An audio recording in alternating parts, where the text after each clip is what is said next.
For this week presentation, I have chosen to do psychology of use in fulfillment of the requirement for this week. So what is then psychology of use? According to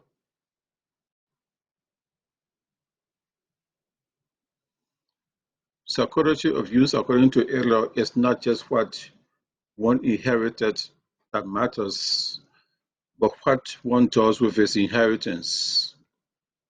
For example, a man inherited $1 million from his father. He invested the $1 million and became a multi-millionaire.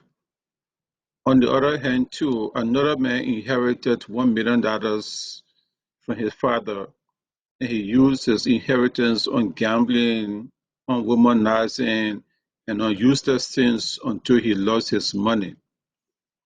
Reference to this one is from Masuk and Mancini in 1999. But then let's look at either view as concerning the use of as concerning psychology of use.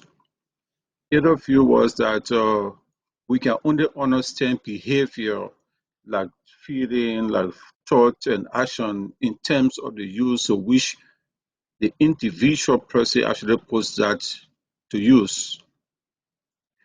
So behavior, like all other things, like thoughts, feeling, and actions, can be used by the individual, and at the end of the day, to see also what is the output of that, of what the person has done. Again, let me illustrate with another example from the Bible, from Matthew 25, verses 14 to 30, that talks about the talents that was given, that the master gave to his servants. The master calls his servants, there's three persons. To the first one, he gave 5 talents. To the second one, he gave 2 talents. And to the third person, he gave 1. Now, and then he left and went on a long journey with the hope of coming back soon. So what happens is that the first master, the first servant to whom the master gave 5 talents, he made additional 5 talents and kept it. The second servant with the 2 talents also made 2 talents more. The third servant with 1 talent did not make any talent at all. So when the master returned, he called his servants for a review or a report on what they have done with the talents he gave them. So the first servant came and reported 10 talents to his master and said, "You gave me 5, but I multiplied, I have 10 talents in addition to what you gave me." The second servant came with 4 and said, "Master, you gave me 2 talents. I invested it and I got 2 additional ones. So here are your 4 talents." The third servant came and said, "Look, man, I was afraid because I know that you are a hard-hearted person. And so I did not do anything with your talent. I buried it, and here is your 1 talent." So the master said, "Well, you unfaithful servant, I gave you my talent and you did not use it. At least you could have put it into the bank, and then the money would have been accrued. It could have accrued some dividends." So this is an illustration to let us know that whatever is given to us is important, of course, but it's not that much important as compared to the return we give to whatever is being used for.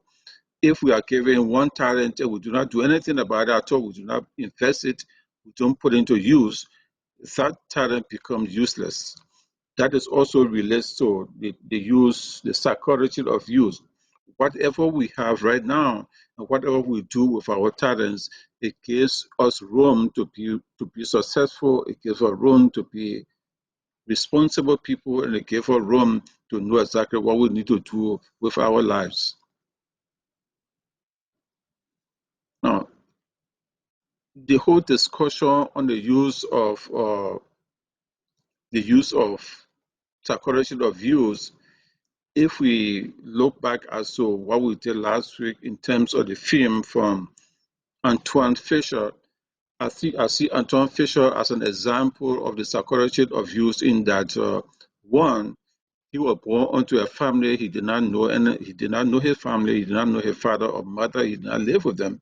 So he didn't get the parental love and care from his family.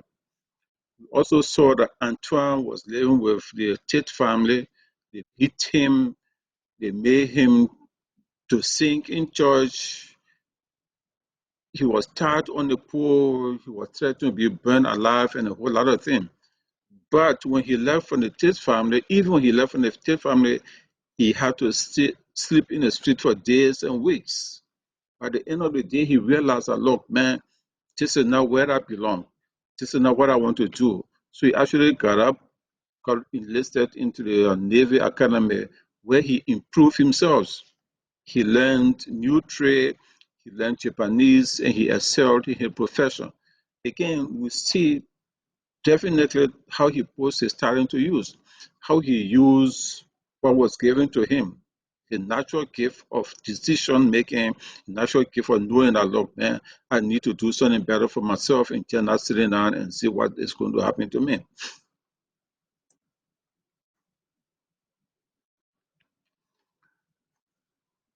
There are three areas of concern when it comes to psychology of use, according to Adlerian. One of it is memory, emotion, and cognitive process. So the three areas are very much important when we are discussing the psychology of use. And let me go one by one as to what that one is. One, area one, I call it area one, I talk about the memory. Okay. Adler argued that when we are at peace with somebody, okay, we remember all the nice and beautiful things about that person. Okay, but whenever we are at odds with that person, all the negative things and unpleasant things that come to mind, but we remember all the negative things and unpleasant things about that person. So here what he says, memory is significantly influenced and used according to the purpose we set for ourselves. Whatever our memories are, they are only influenced and used according to the purpose for which we set it. Area two, that is emotion. Adrian's talk about emotion as motivators for behavior. Okay. I would also argue that in order to know someone's purpose, we need to know the person himself or herself. So it is not possible for you to say you know Ruben if you don't know me personally. So that's one of the areas of emotions. They talk about the fact that we have to know the persons that actually have that emotion. If I am somebody who is hot temper, if I have anger and all of those things, it is only you will know the perspective for which I talk and which I speak when you know me better.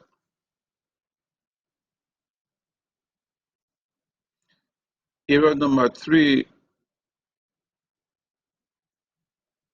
is how to distinguish between common sense and private sense. Again, if you talk about psychology of views, we have to talk in terms of senses, our cognitive senses. Okay, you talk about private sense and common sense. He argued that common sense is one which is shared among people. This he termed consensuality, which also means we all agreed upon it. Now, what makes it common? Okay, for example, if we know that this is a cup of water and the water needs to be drunk from this cup, we all agree from that this is a cup and the water is there, soon it should only be drunk from this cup. So that is common sense. We all agreed on it, that this is what we're going to do and this is what this issue or this thing is about. Private sense, according to Ada, had three elements. One is immediate goal, two is hidden reasons, and three is lifestyle goals. Immediate or short-term goals that are attainable. Okay, we have immediate and short-term goals are attainable, lifestyle goals are long-term goals. So in all of these things, what we are looking at is the fact that the use or psychology of use is actually distinguishing or telling a whole lot of things along the way. And it depends on the use for which we put it. For example, again, as a summary of what I have just said already, we know that psychology of use is not just exactly what you inherited, but what you do with your inheritance. That is psychology of use. So if we go to school and learn, and we get our degree in clinical psychology or whatever we're doing, and we don't actually put that clinical psychology to use for the betterment of the community and the society, it becomes useless. There's no use for us to talk about saying we are psychologists or clinical psychology or clinical mental health counselor if we can't put it to use or benefit other people who are around us. With this one, I say thank you very much, and I hope to talk to you guys again later. Bye.